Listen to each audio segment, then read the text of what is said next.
Mr. President, last Saturday, the country which I have the honor to represent, the Federation of Nigeria, became independent and assumed the rights and the responsibilities of a sovereign state.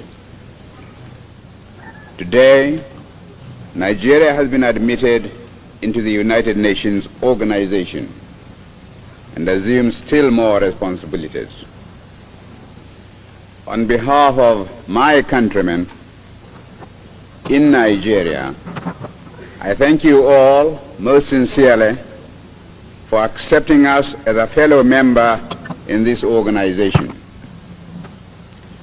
We are properly grateful for this recognition and for the generous and friendly gesture made by so many members who sent very distinguished delegations to join us in celebrating our accession to independence. I'm particularly pleased that so many important representatives could come to Nigeria on that occasion, because they will be able to inform their governments of the genuine desire which Nigeria has to have friendly relations with you all. First, it is a desire of Nigeria, as I have said already, to remain on friendly terms with all nations and to participate actively in the work of the United Nations organization.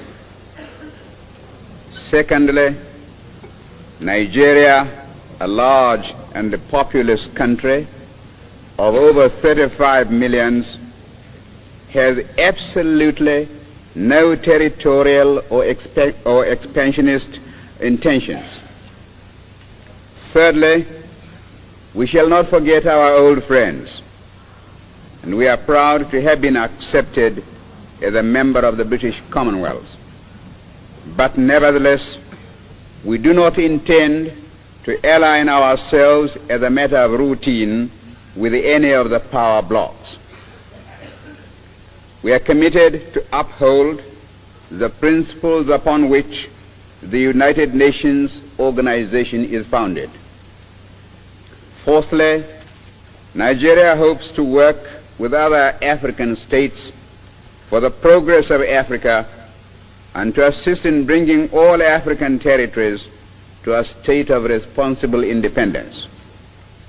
The recent tragic events in the Congo Republic must be uppermost in all our minds, and it is about that country